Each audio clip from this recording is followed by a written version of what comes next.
Well, there's plenty of nonverbal communication.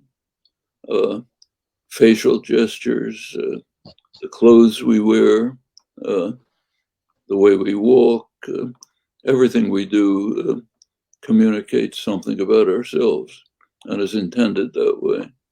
Language is, of course, also used as a means of communication. But here we have to be careful. I mentioned that for millennia, a long period of the study of language into the 20th century, it was pretty much taken for granted that language is fundamentally a system of thought. It's the way of formulating, constructing, developing thoughts, reflecting, and so on. That was the common belief. 20th century, there was a change. The early 20th century, the structuralist period, the behaviorist period, a new idea developed that language is primarily a means of communication. That grew rather naturally out of the behaviorist atmosphere.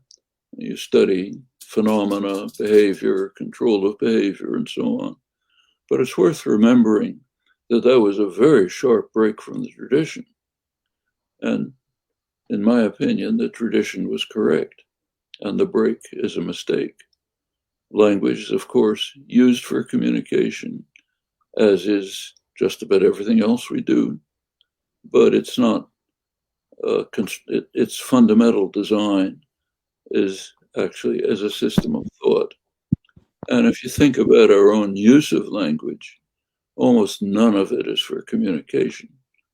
We're constantly using language every minute of the day internally.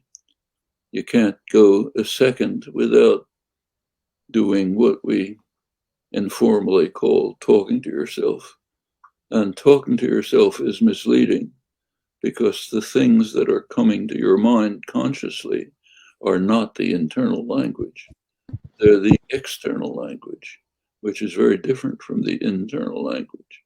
That we have no access to, no unconscious access, conscious access to. You have to study it the way you study every other aspect of the world from the outside, the way you study how your immune system works, how your digestive system works, how leaves blow in the wind. You can't introspect. You can study the phenomena, try to develop theories, try to find the complex, the simple invisibles that account for the complex visibles, but it's from the outside. And if you look carefully at the structure of language, turns out that it's very well structured for expression of thought, but has many aspects which make communication difficult, even very simple things like ambiguity. If you take a sentence like flying planes can be difficult, can be dangerous, let's say. Flying planes can be dangerous. That can mean either the act of flying planes is a dangerous action, or planes that fly are dangerous, two different meanings. Well, that follows from the simplest application of rules, but it's a problem for communication. This is a simple case. There are many other far more complex cases. And if you look at it generally, what you find is overwhelmingly language is structured for efficient computational efficiency. It's the simplest possible thing that could emerge once you have an infinite generative capacity, which happens to yield thought, but offers many impediments for communication. And the idea that language evolved from animal communication seems totally wrong. It seems to have completely different origins, nothing to do with animal communication. So yes, there's plenty of nonverbal communication. There's even more verbal communication, but your face can be used for nonverbal communication, the gestures, facial gestures, but that doesn't mean it evolved for that purpose. My fingers can be used for typing, but nature didn't have typing in mind when fingers evolved.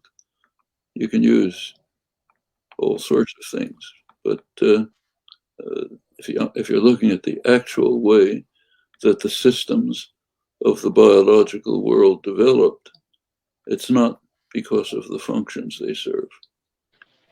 These functions nature didn't have in mind when it carried out evolution. There's a way in which functions do matter for natural selection. So those organisms which could fit better into the environment, they survived. But in that sense, but that was not a factor in evolution of language. Language hasn't changed at all. The faculty of language, universal grammar, probably since humans emerged, as far as we know of no differences in faculty of language among the many apparently superficially diverse humans or human groups.